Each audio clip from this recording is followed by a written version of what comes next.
Console, online. HPG connection, online. Educational module, online. All systems, nominal. Hello, class, and welcome to On the Origin of Battlemechs Podcast, Episode 40, Rifleman Part A. I am your host, Brent Stewart McKee. My co-hosts today are...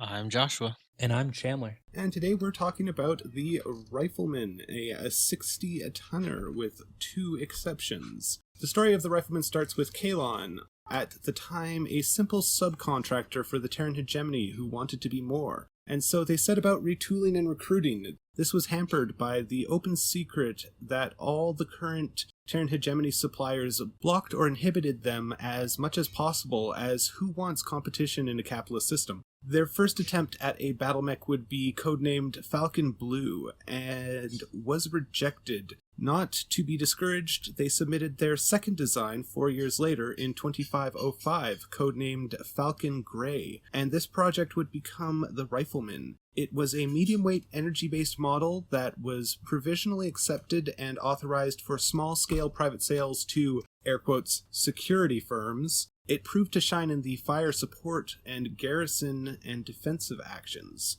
Interestingly, what was an issue with the rushed deadline, the removal of the arm system and simply mounting the weapons like a turret, turned to be a boon, as it cut both ways and provided an excellent field of fire. When the Treaty of Geneva was signed in 2556, it opened the door for Kalon Industries to sell the Rifleman to the other houses, particularly the Capellan Confederation. As the design evolved, its sensor capabilities were expanded to make it a powerful anti-air unit. In 2770, Kalon unveiled its standard model of the Rifleman, formalizing its tonnage and being the template that all other riflemen are based off of. But lack of armor and ammo would be a hallmark of this machine. The Rifleman would outlive Kalon as it was acquired by Earthworks and the fall of the Star League and the Succession Wars. The question remains, what else will it outlive?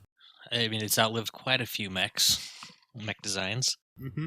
The answer to that question is yes. Yeah.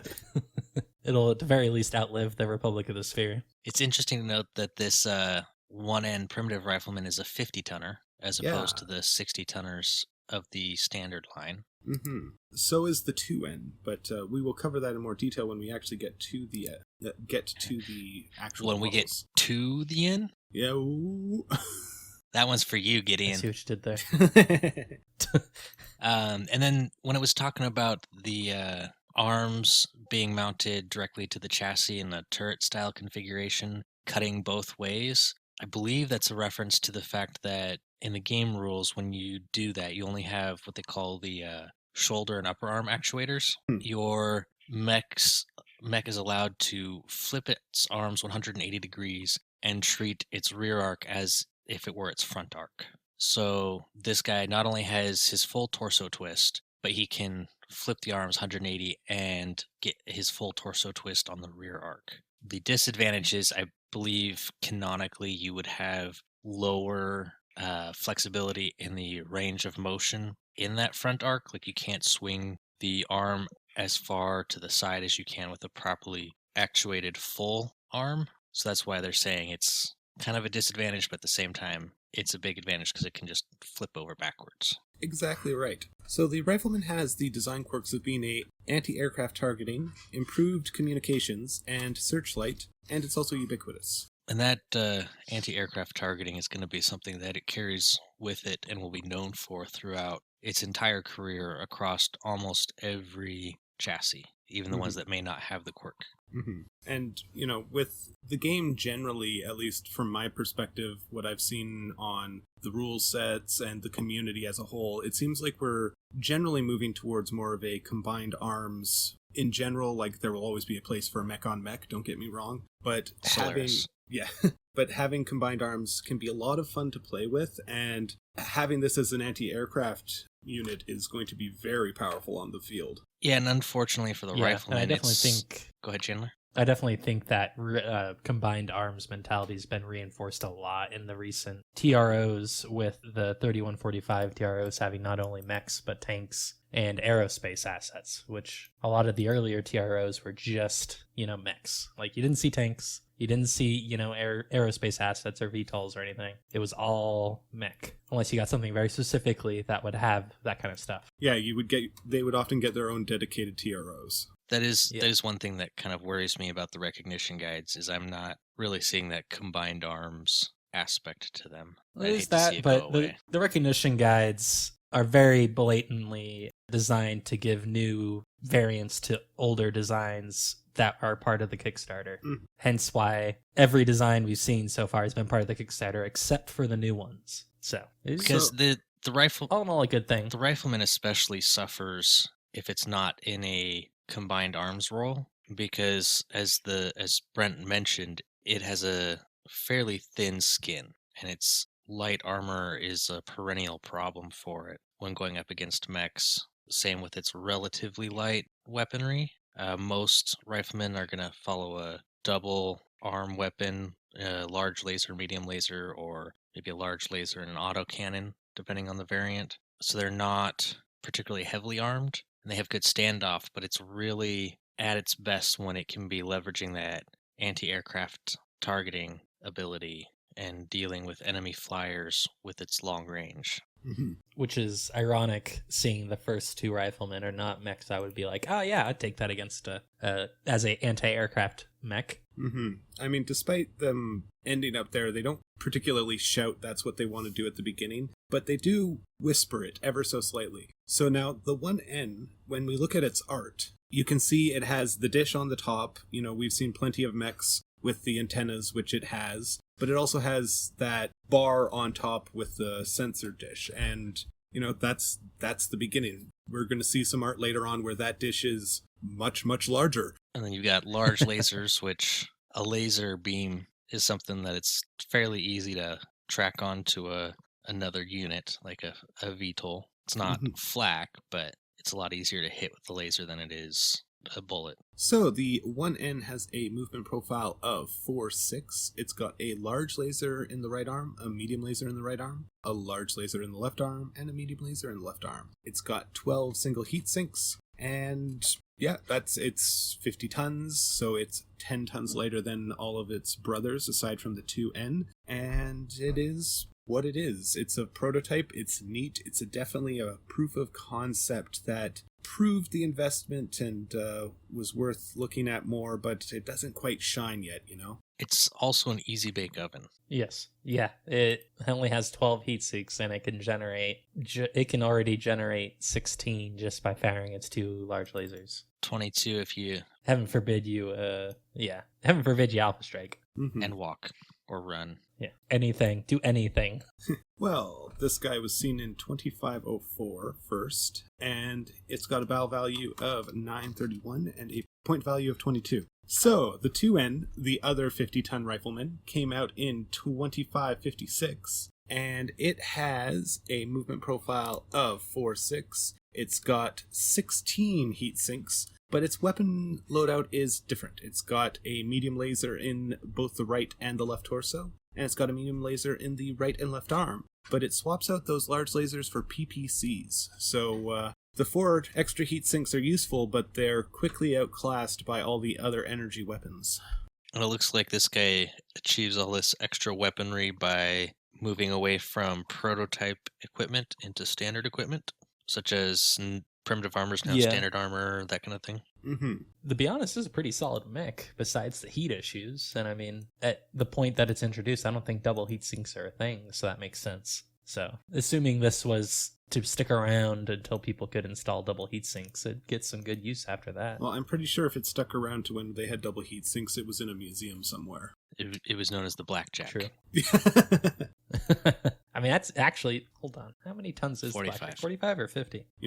Where's the lie? Oh, yeah, the Omnimex 50. Where's the lie, So, the 2N has a battle value of 1093 and a point value of 27. And it is followed up by the first standard tonnage rifleman, the 3N. keeps that movement profile of 4/6. It's got 10 heat sinks, but it's dropping the PPCs and switching back to the large lasers in the arms, but it's moving the medium lasers to the torso, or keeping them if we want to be looking at it at the one end or the two end. So basically, from the top, the weapons are a medium laser in the right torso, a medium laser in the left torso, a autocannon 5 in the right arm, a large laser in the right arm, a autocannon 5 in the left arm, and a large laser in the left arm. It also has 1 ton of ammo, so 20 shots with that AC5. Not too bad, but would like to see a little more ammo. That becomes 10 shots because you got paired AC5s. So running a little light, but as we've mentioned before, the early reputation of the Rifleman was always light armor and light on ammo. And you can see that when you look at the rear armor, especially because it's got 2 pips on the left and the right and 4 in the center. Yeah, this guy cannot take an AC-20 anywhere except the center torso. Mm-hmm. And this, that makes Chandler happy. Yeah. For the older players who've been around a while, this is the original Rifleman. The one that... the OG. Mm-hmm. Yeah, has that unseen artwork. Yeah. Came out in the original TRO. Yeah, the 1N and the 2N are both from the gangster Primitives himself. TROs, so they are recent additions to fill out the back roster. Yeah, so this guy really, the ACs is a change in step, but it's one that we're going to keep seeing over and over again, because this is really where it shines, because as Josh mentioned, the AC5, it makes flak, and that's great for anti-aircraft. Yep, there's actually, if you're playing with special ammo, there's a flak round for basic autocannons. Autocannons tend to shoot burst fire. That's what an autocannon is, technically speaking. Mm-hmm. So that's multiple bullets streaming through the air like any old World War II naval film. This is the first guy where we see that little wing on the back of the Primitive become that full-on sensor wing that's such an iconic part of the Rifleman. Yeah, you can see it blacked out in the art. You've got the 2 prongs kind of sticking out. It's hard to discern when it's all monochromed, but you can see it if you know what you're looking for. Yeah, and it's that Garrett D2J tracking system, which is specifically geared for dealing with flying targets. Because VTOLs need to die. Yeah. So the 3N came out in 2770. It's got a battle value of 1039 and a point value of 26. And that is an interesting date for it to be coming out, because we think of the Rifleman being such an iconic mainstay of the Battletech universe, but 2770 is around the time of that Amaris coup. Mm-hmm. So this is the very end of the Star League. Yeah, it's actually released after the coup started, 4 years into the coup. So this Rifleman is not really a Star League era mech. I mean, technically it is, but most of its production is going to be, and use is going to be after the Star League, and not in Star League factories. Mm-hmm. Or more specifically, captured Star League factories. Which explains why we don't end up with a Royal variant. Mm-hmm. At least not a 60-ton Royal variant. It's true. True. So, we next come to the 4D. Keeps that movement profile 4/6. It's got 15 heat sinks. And this guy swaps back to the more traditional all the weapons on the arms system. It's got the large laser in the right arm, and the PPC in the right arm, and the large laser in the left arm, and a PPC in the left arm. And yeah, that's... This is a warm boy. Yeah, it's real warm, because you can't manage that heat very well with what you got. Yeah, I mean, the previous one, the 3N, is still a warm boy, because it's only got 10 heat sinks. This guy's got 15 single heat sinks, but now you've replaced those AC5s, which don't deal a lot of heat, with PPCs, which each one does 10 heat. So, I mean, that's the great thing about the 3N, and why a lot of people like it, is it allows you to fire a large laser and your AC5s and manage your heat, or alpha and build up some heat. Mm-hmm. This guy's just all heat all day. There's nothing you can really do except not cook. Shoot. Yeah, so... Cry. Well, this guy was first seen in 1321. It's got a battle value of 1173 and a point value of 27. And for those people who want tactics, if you're running a 4D, stand in water, because its heat sinks are in the legs. Mm-hmm. And we next come to the 3C movement profile of 4.6. It's got 10 heat sinks, and it has a medium laser in the right torso, a medium laser in the left torso, and a autocannon 10 in both the right and left arm. It has 2 tons of ammo, so that's 10 volleys using each autocannon. So still a little light on ammo, but that AC-10 packs a bit more of a punch and is a nice replacement for the PPCs and helps manage that heat a heck of a lot better. Yeah, and you also end up with a touch more armor, too. Mm-hmm. Well, what's interesting for me is both the 4D and the 3C are apparently Davian designs, although only the 4D has the D for Davian, but it has PPCs, not autocannons. And then the 3C, which you would think is Capellan, is actually Davian, and it has autocannons. Obviously, the Davian engineer was like, C for cool. Because I didn't melt sitting in this one. Just annoying when they don't follow the kind of standardized nomenclature that they developed over the years. That is fair and understandable. Yeah. Our archivists are perplexed and frustrated all the time. So, the 3C was seen in 3026, and it has a battle value of 1066 and a point value of 28. We then go to the 5M, produced with the tech rediscovered by the Helm Memory Core, and it was produced in 3049. This guy has the movement profile of 4.6. It's got 12 double heat sinks. It's got a medium laser in both the right and left torso, a large laser in the right arm, an Ultra AC-5 in the right arm, and then a large laser in the left arm and an Ultra AC-5 in the left arm. It only has 1 ton of ammo, though, so that's real light on the ammo, because if you're firing both arms, you're looking at 5 shots. And then it has a XL fusion engine.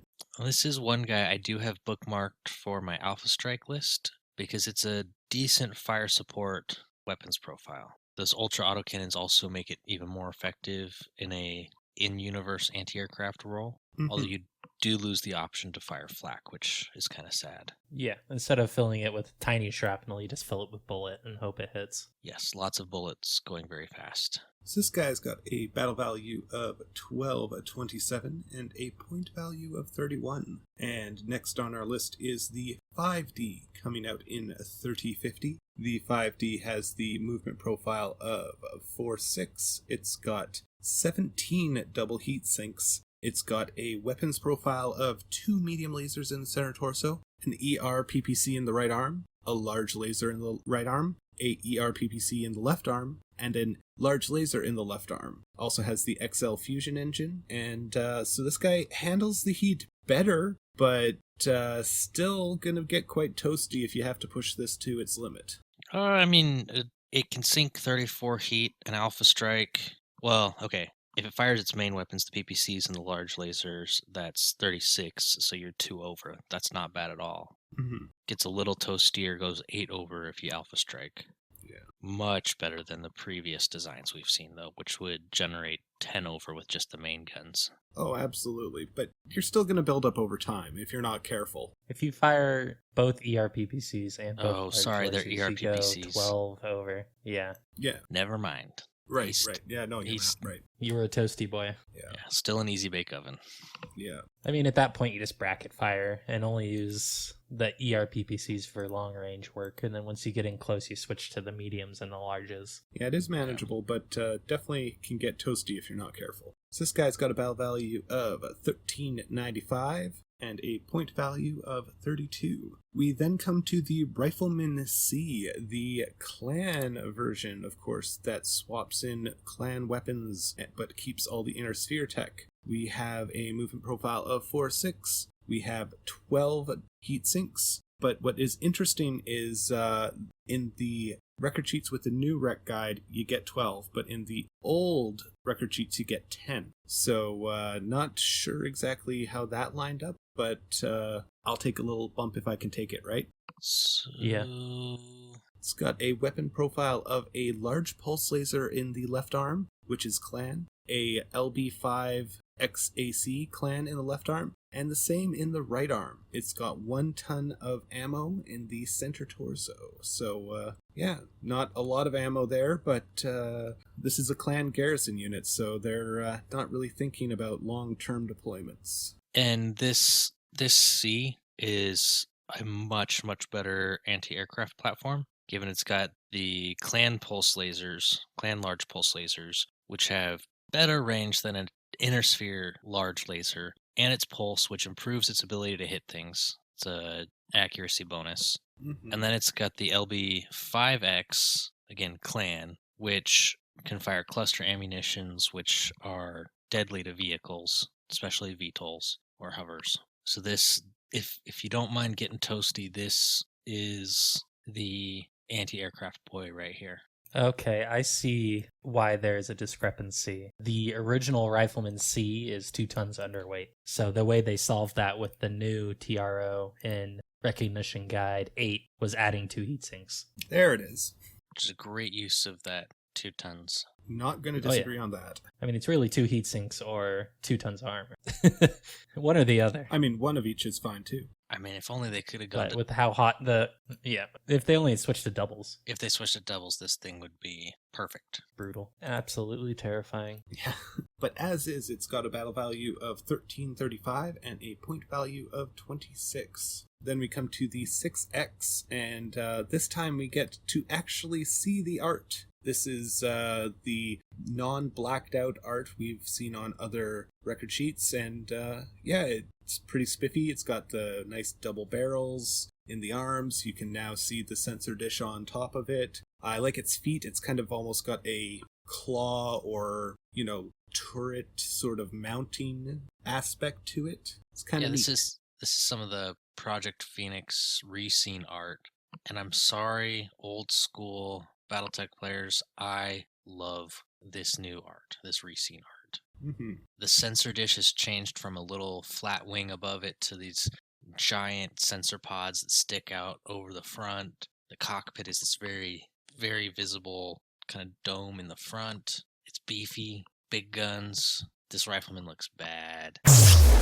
Yeah, and I think part of the problem with a lot of the Project Phoenix art is a lot of it's in really weird aspect. So like this one's like tilted, you're looking at it like you're a person on the ground and it's a little ways away, so you're like looking up at it and it's also looking up, so you get a really weird look at it. And I don't think it does it any favors, but if you want a good look at the new art, the 7X has a great like slightly raised above it and it's at ease look, and it makes it look a lot better. Mm-hmm. Framing is important. The 6X has a movement profile of 5'8".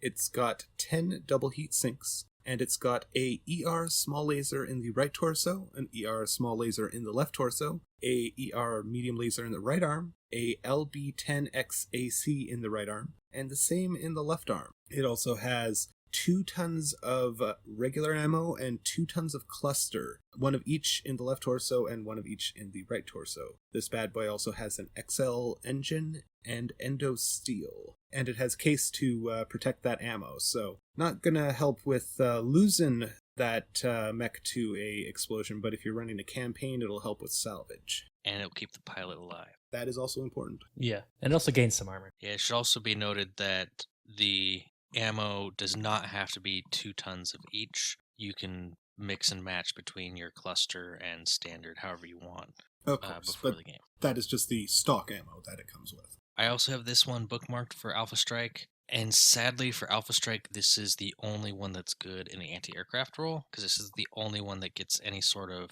bonus in anti-aircraft role, which it has flak 1, which is kind of ironic and sad for the Rifleman, which is known as a fire support and anti-aircraft mech. There's only one Alpha Strike variant that actually gets any sort of boost against flyers in Alpha Strike. Narrative gameplay dissidence. Yeah.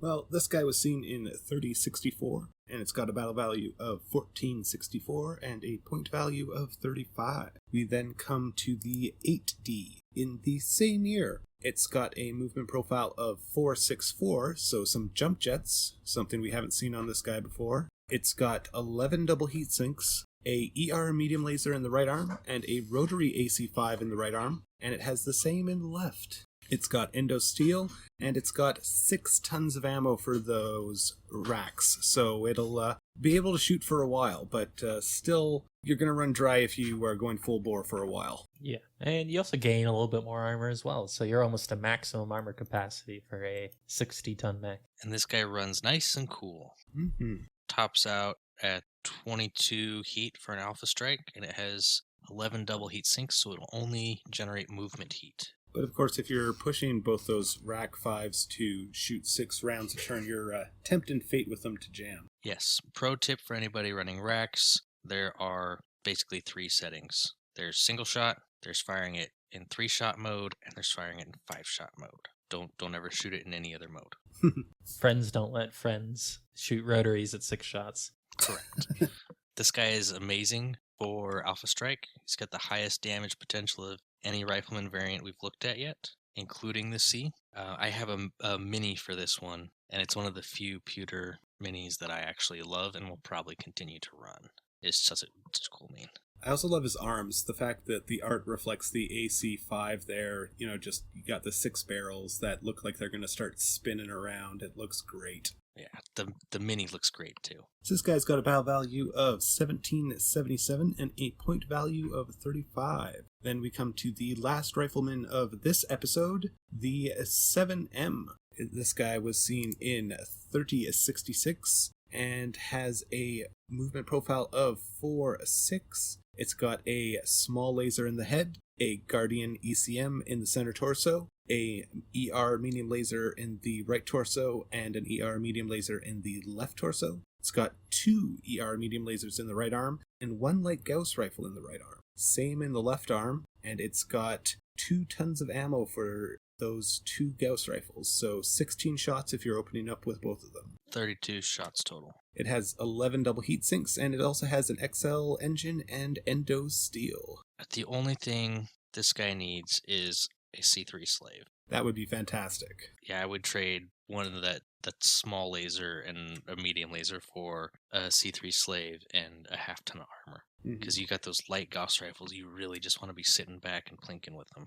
Yeah, and honestly, with the heat issues this will have if it fires all its ER mediums, I would almost just trade 2 of the ER medium lasers, 1 from each arm, and then use the tonnage for the C3 and some more armor. Mm-hmm. And then that'll also help solve the heat issues if you were to end up getting into a knife fighting range with your ER mediums and need to just alpha strike on someone and not melt yourself. Which it won't melt too bad, but and you generate 9, not counting movement if you fire all your energy weapons. Mm-hmm. Well, this guy was seen in 3066, and he's got a point value of 1521 and a battle value of 34. Yeah, before we jump into the notable pilots, I have to ask you guys, if you were William the Conqueror, which one of these riflemen would you drive? Ooh. Of the ones we've covered already today, I would probably say the 8D seems like a very tempting ride. Yes, but not if you're William the Conqueror. That's William 6X? No. I'm the Rifleman I feel like I'm missing 3C, battle value 1066. Oh, nice. Oh, jeez. I didn't catch that. And hey, it's got AC-10s, so explosions for everyone. There you go. So we now go on to our pilot profiles. And our first pilot of the episode is... And in this corner, one of the greatest Solaris jocks of all time, the retired champ after 7-year run, a rifleman pilot extraordinaire, Gray Norton! I have to quibble with you there, Brent. He's not one of the greatest. He is the Gray test. There you go. So the legend of... The legend of Norton grew over the years as he was routinely pitted against opponents whose machines outmatched his riflemen. Nicknamed Legend Killer, many to this day question what model he piloted, and many believe that he was able to secure a Star League prototype, explaining his incredible luck. Sadly, that information is lost to time, as that knowledge died with him along with who killed him, as his unsolved murder in 3027 remains open or cold. For all of those out there who want a book to read, find out what happened to Gray Norton, the Warrior Trilogy covers the events of his life and death. Yeah, his life and then also the death of him and his mech. Well, his mech didn't die. It was just taken over by a Capellan spy, we shall say. After that, we have Lieutenant Gentleman Johnny Clavel. Back in the Fourth Succession War, he was considered one of the most famous rifleman drivers, as he's part of, or was part of, the Black Widow Company of the Wolf's Dragoons. He's commanded by, or he commands the Widow's Recon Lance, which is kind of an odd mech to be driving in a Recon Lance. Although in the military there's a term known as recon by fire, in which you shoot into a building before you walk into it. And his rifleman is always maintained in perfect working order and carries many victory silhouettes. He's painted it in a gray and silver scheme. So, next up we have Count Dario Vampire de Romani Grecia. Dario earned his call sign as he is a person of noble-born bravery and disregard for his actions on others. After a long list of events that destroyed his reputation both on the battlefield and in social circles, both having a trail of dead bodies, he was forced to flee to Solaris 7 to earn a living in the arenas. So next up, we have Subaltern Thorgil Wolf, who is part of the Origin Coalition, namely House Agalus, for those of you who have played HBS Battletech and know a little bit about the area.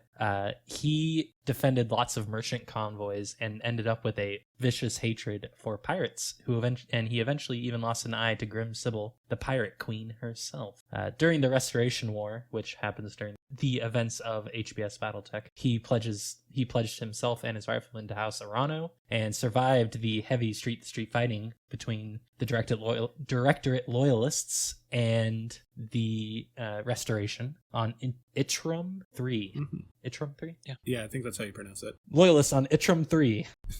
Although his rifleman was damaged beyond repair during the conflict, he, of course, was rewarded with a new rifleman and a lance to command in the 2nd Company, Marcel's Marauders, of the Unified Origin Coalition after the Civil War. Mm-hmm. He was frequently tasked with protecting the weakened Origin borders from pirate attacks, which he, of course, took with ferocious enthusiasm, because, what better to secure your borders against pirates than someone who hates pirates? It's true. I really like the fact that he's popped up in this, because other than the Origin Coalition source books that were made, this is the first time we've actually seen them in another book. So I'm glad that they're getting solidified as canon. Yeah, no, absolutely. I was going to say something to that effect as well, because it's nice to see a game that was so popular, and I honestly felt paid, if not a perfect respect, very good respect to the source material, and having that, at least part of it shifted in so that, it's a great on-ramp for everybody in the community, Yeah. The hardest thing for me about it is the Origin Coalition springs out of nowhere in a region that already has some lore, so it's kind of granted, I haven't read the source book for the Arano Restoration, but... Mm-hmm. Yeah, and I have not either, which I should fix. Yeah, I think we're all in that boat. So next up is mech warrior Liam Cassidy. Liam is known for leading counterinsurgent operations and harbors a hatred for the tactic after his unit was driven off Shenchi when the Capellan Confederation used it to secure the planet in 3057. Liam's battle cry is "Blood and Fire," which reminds me of another intellectual property. You can expand this list. This list is incomplete. You can add to it. Yeah. This list being the wiki entry for Capellan operatives. Yeah. Next up, we have Captain Jonah Reno. Hailing from Cainician, the so-called Gambler's World. I think so. Jonah departed his homeworld just ahead of a Holy Roller kill squad after he had a slight misunderstanding involving Diamond Sky Casino's cash vault and his rifleman's foot. Oops. He signed up with the grade... I promise, officer. It was just a mistake. I didn't mean to rob the bank. He signed up with the Grey Death Legion and wagered his enlistment bonus against an immediate promotion in a game of 4-card Drax, and apparently won that game, because as a lieutenant, he faced off with Clan Jade Falcon on the world of Sudenton. He was there to provide covering fire as part of the rear guard while the Grey Death Legion survivors escaped back to their drop ship. He dropped 3 Falcon Omnimechs in that fight with headshots, which is an impressive feat. Mm-hmm. I wonder which one he was driving, because I don't know of any rifleman that can one-shot a clan mech's head. That's just how good he was. The AC-5 went right through the glass. He's got a reputation for uncanny luck, which has earned him quite a few commendations, but has led to a unit-wide ban from him ever joining a card game held by the Legion. Of course.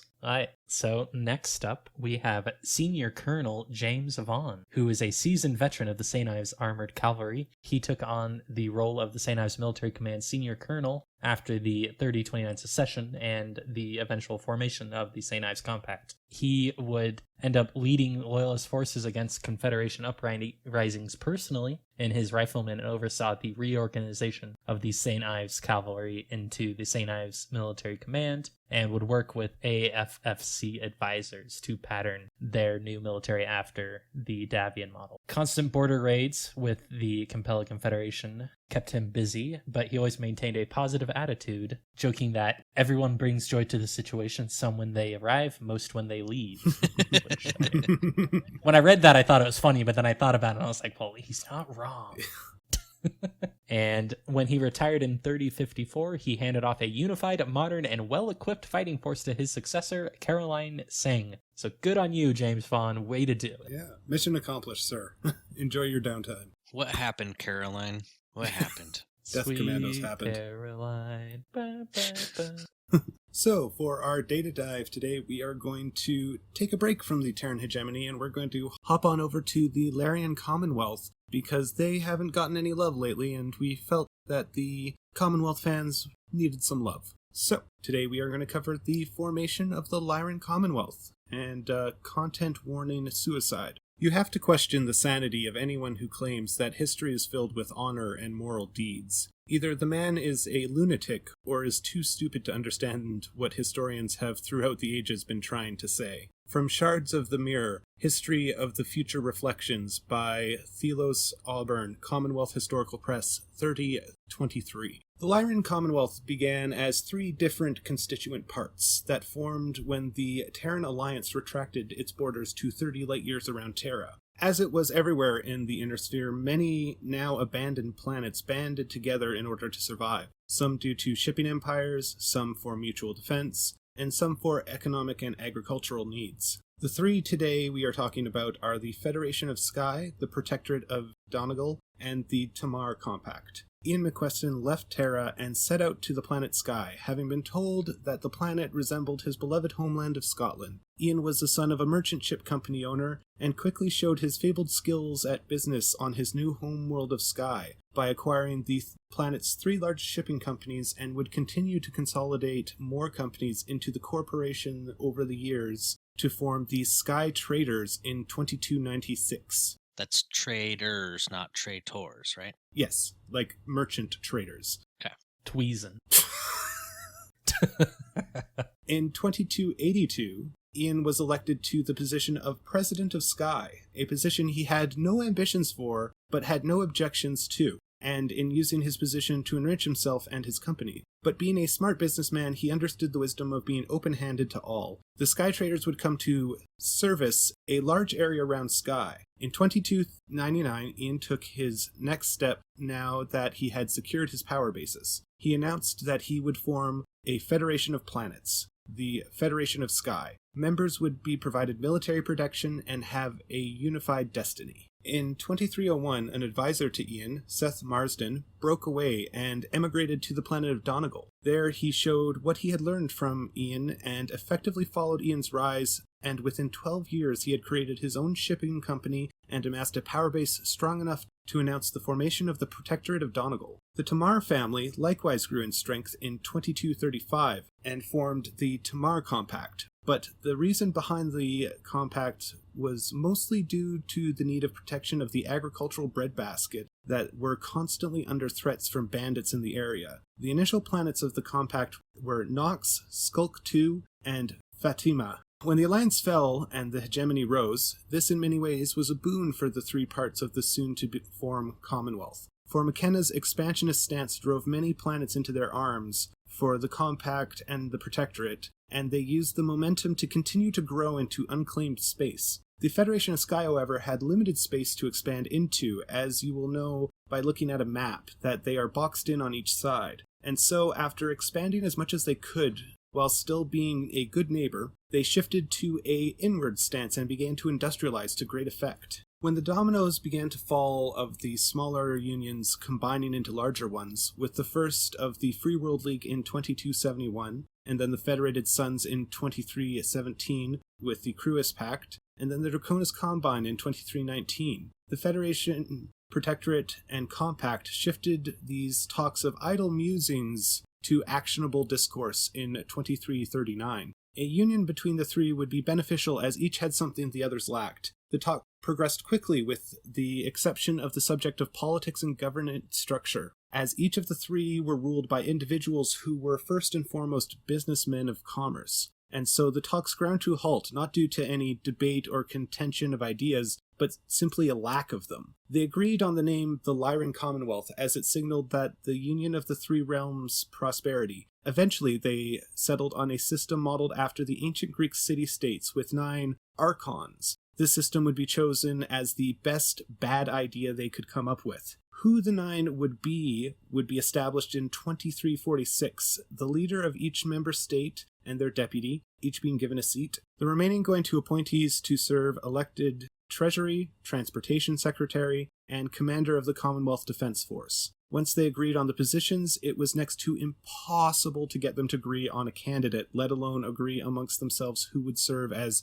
Archon Basilius, or leader of the Archons. When the Archons finally met and started to address the matters of state in 3050, only 11 years after the formation of the Commonwealth, they realized that even their best-laid economic plans were full of holes that a dropship could fly through. That is to say nothing of domestic affairs. A clear signpost of this is the fact that the Archon of the Treasury attempted suicide 3 days before the gathering. The economic problems were in fact so bad that it would not be considered resolved by market analysts until 2375. The apathy towards governance would have been one thing, except all the Archons used their position to enrich themselves and flaunt their wealth and power. All the while the common citizens struggled to make ends meet or had a reduction in their standard of living. This, like in many other similar situations we have seen over and over in history, will undermine the legitimacy of the government and create a feedback loop that, if not corrected, can lead to catastrophe. Then, when the Draconis Combine started to build up military forces on the border, the Archon's solution was taxes. Needless to say, this did not sit well with the population. In fact, so much anti-government sentiment was around that there were talks of the Tamara Compact ceding from the Commonwealth and joining the Draconis Combine. Wow. Yeah. Obviously, if the ship of state was not corrected, the Commonwealth could not continue. Robert Madison, the grandchild of Seth Madison, continued the family tradition of being stubborn, direct, and despised inefficiency and waste. He was the type of man who wanted to see a good idea succeed, and he thought the Lyran Commonwealth was a good idea. And he understood the situation and decided that something had to be done. Robert's legacy is one of contention by historians and the population, and often your perspective is informed by your views of the Commonwealth he helped form. For some, he is considered the Commonwealth's first patriot. Others think of him as an authoritarian and think he more than earned the nickname the Crusher. Robert started by collecting records of the other Archons' neglect and illegal activities, and then secured the military, a relatively easy task as he was only one of 2 Archons to have actually served in the armed forces. His third was to set out on a tour of the Commonwealth. Using a scheduled economic recovery tour as a cover, he secured the support of all major planetary governors he would need. In August of 2375, after a round of long and futile government meetings, Robert remained on Arcturus when his other 8 Archons burned for the jump point to head home. Once they were sufficiently away and could not react in any sort of timely fashion, Robert unveiled his plan. He announced that the other 8 Archons would be arrested for corruption and released the gathered information. He elevated himself to the Archon Basilius position and abolished the Council of Archons, replacing it with the Estates General, representing over half the worlds of the Commonwealth. He also issued an Article of Acceptance, a document outlining the rights of all individuals inside the Commonwealth. As with much legal work done in this era, it is open-ended, and so many planets happily agreed, as it would give them more discretion and freedom in governance. Robert was confirmed in December of 2375 by the Estates General. By January 2378, 22 former Lyran worlds were in rebellion and opposed Robert's rule and direction. Most would eventually relent and be accepted back into the fold after economic pressure and planetary blockades starved them out. This tactic did not work on 8 planets that were self-sufficient. Again, an example of the importance of that. The 2 most notable being Tamar and Sky. This is where Robert gets his nickname, the Crusher, as he embarked on a bloody campaign to bring the 8 remaining worlds back into the fold of the Lyran Commonwealth. While the action did bring the region back into line, it did also plant the seeds of separatist ideology in what would become the Isle of Skye and the Tamar Theater. After the realm was once more made whole, Robert worked intently or not to remove the bloody reputation he earned. He set about streamlining the Commonwealth economy, brokering deals with the Terran hegemony. He turned a scattered and fragmented realm of merchant fiefdoms into an economic powerhouse we know today, or at least set it on its path. This took 15 years to accomplish, but it was an effort well spent. With the economic prosperity, you have many concerns, such as worrying that what you have your neighbor covets, and the protecting your supply lines from raiding. So Robert bolstered and reorganized the military. They had no want of funding and recruitment, and centered recruitment mainly on loyal planets, so the armed forces were always loyal to Robert. In fact, it was common for Robert to elevate officers who showed loyalty to him and not skill or thought. And that is where we leave off today, with a booming economy, a completely loyal, bloated, and unquestioning armed forces. What could go wrong? Indeed. Dun, dun, dun. Sounds like a recipe for That's success. where you get the social generals. Our sources for today are Sarna, Battletech Battlemech Manual, Master Unit List, Primitives Volume 4, TRO 3039, Record Sheets 3039 Unabridged, Record Sheets 3085 Unabridged, Project Phoenix, and the House Steiner Sourcebook. We are supported by our Patreons at patreon.com/on the Origin of Battlemechs. Our social media on Twitter is at Origin of Mechs. We also have a dedicated channel on the Everything Battletech Discord. Feel free to stop by and say hi. If you have any questions, requests for topics, or wish to contact us, our email is ontheoriginofbattlemechs@gmail.com. If you enjoy the show, I encourage you to let your friends know about us and to leave a review. Special thanks to my friend Laura for the intro and outro. Class dismissed. Everybody have a great day. Peace out, Mech Warriors. Stay safe out there. Module complete. System standby. Would you like to load the next module? The stinger is just every mess up in the entire episode, and it turns out to be longer than the actual episode. Did you guys, do you listen to the BPL? Because they have one episode where they cut all of the, noises to the very end, and it goes on for, a minute and a half. It's... Oh, God. Oh, yeah.